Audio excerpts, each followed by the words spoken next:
No,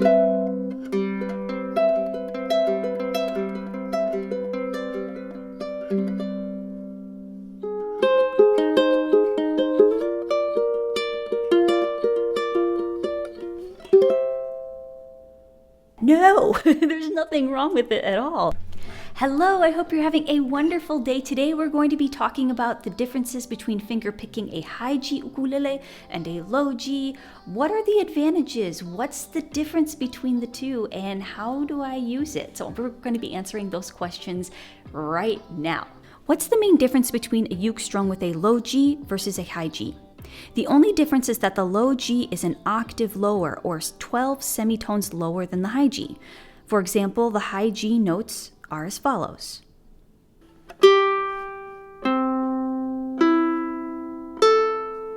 On my keyboard, you can see that I've circled the notes, and you can see that it doesn't go in ascending order from lowest pitch to highest pitch when I play strings 1 through 4. Low G is located 12 semitones below or an octave below. The notes are both still G, but one sounds higher than the other. You can see and hear that the pitches are in ascending order or from lowest pitch to highest pitch when I play strings 4 through 1.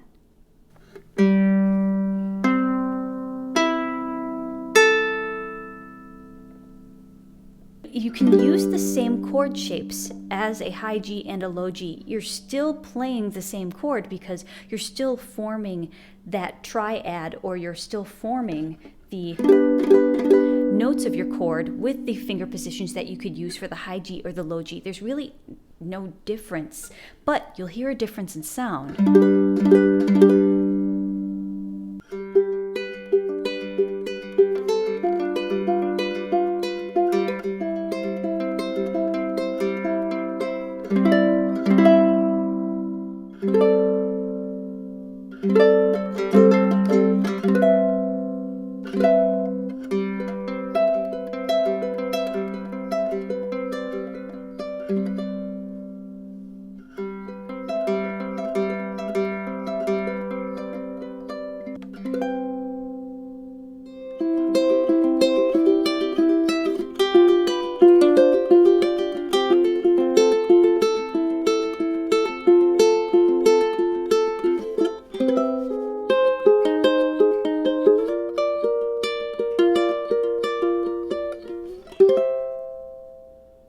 So we know the technical difference between the low G and the high G string, so why is that important? How does that apply to our finger picking? I'm going to start with some advantages with the low G, and then we'll get into the advantages of the high G, because I believe that there are both, and there is room, I believe that there's room for both, I should say, and not one is superior over to the other, because both offer something different yet similar. So let's start with the low G. With the low G, you have 5 extra notes. And you're like, 5 extra notes, what do you mean? 1, 2, 3, 4, 5. And then once I get to the 5th fret, which is note 6, technically that's a C note. That is this string right here. It's the same note. So that doesn't count. So I have 1, 2, 3, 4, 5.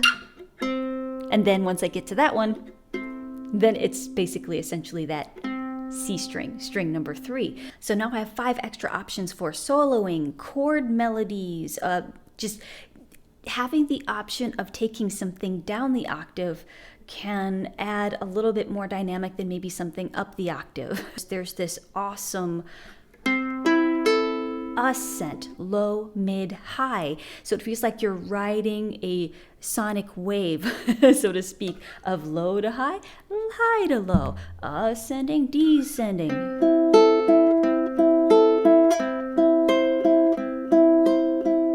Now, when you have this low G, you're adding an extra note, and you have some options with finger picking.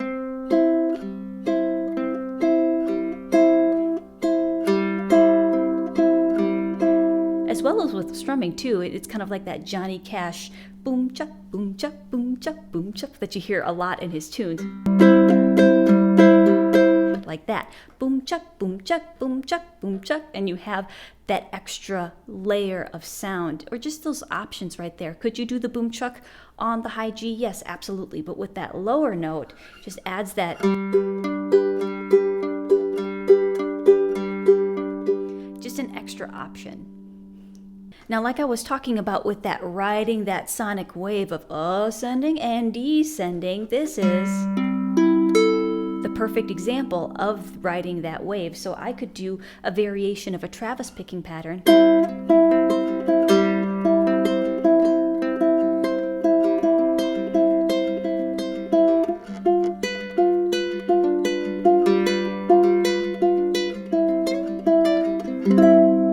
You hear that low note first, anchoring everything first. That low note versus with the high G, you hear the high note first, and that may not be the feel that you're going for. So sometimes adding that low G really adds an extra options for notes too. It's extra options for chord melodies and whatnot. But 3, sound. All comes down to personal preference and basically what you think would be best suited for the piece that you're playing. Sometimes you want something lower, you want something deeper, and a low G is a really nice option just to switch things up a bit. In my opinion, here are some advantages for a high G ukulele. It has a brighter sound, and perhaps it just sounds even more cheery. It has that iconic ukulele tone. Even while you're strumming, while you're playing, it just has this overall brighter tone. It's, when you think of ukulele, you think of, that's the sound. That's exactly what I want. So when I make arrangements for the high G ukulele, what happens is that I have that sonic wave that I like to ride, which is the low to high, high to low, because a lot of us, that's what our ear is drawn to. Low to high, high to low, ascending, descending, right there. Not always, but with the high G, sometimes it can throw things off just a little bit if you're not used to it. So when I have a finger picking pattern, just a basic arpeggio, low, mid, high, low, mid, high, mid, low, mid, high, mid. It just seems to make sense. And if I were to add the G string here, it'd be... Do you hear that? Like that. It's really beautiful. I think it's really, really beautiful, and adds a really nice option and a different kind of layer or depth of sound that maybe the low G doesn't offer. It's brighter. It just feels like more cheery. It's that quintessential ukulele sound, like I said before. But you may not get the lowest anchor note that you want if you start with this G string right here. But you also get some notes that are layered, like this. I'm holding a G chord right here. If I pluck the G string here, and then I pluck the E string, 3rd fret of the 2nd string, they're both Gs. Hear it? Same note. One sounds just a little different, has just a little bit of a different kind of tone to it, because this string is thicker than this one, and this is being held on the 3rd fret.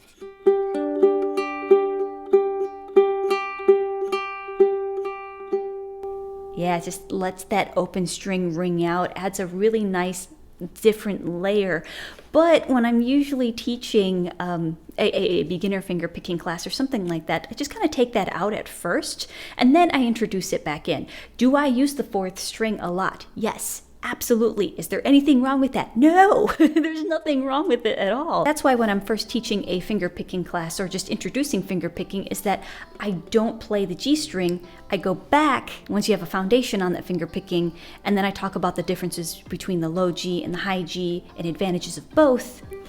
Then you can ultimately decide if you want to string with a low G or not, or until your ear becomes more accustomed to this not being the lowest note that you hear in your arpeggio. Let me know what you prefer. Do you have multiple ukes where you have one strum with a low G, one strum with a high G? Do you have just a high G? Do you have just a low G? Is there a preference that you have? I would really like to know what you prefer, and also what low G string did you choose to string on your ukulele if you had a choice. I know that there are a lot of really awesome choices out there. There's wound and then there's unwound. So yeah, just it's really nice to know what you're playing, and it helps me learn just basically what I would like to try out in the future. So I will see you in the next one, and have an awesome day. Bye. Following FTC guidelines, these ukuleles were sent to me as PR samples, but this video is not sponsored. The links in the description box below are affiliated. If you choose to shop through my links, then I get a small commission, and that commission helps go to support my channel. So thank you so much for supporting me if you choose to shop through those links. Hi, baby. Hey, how do you feel today? Much better. Oh my goodness, I'm so happy.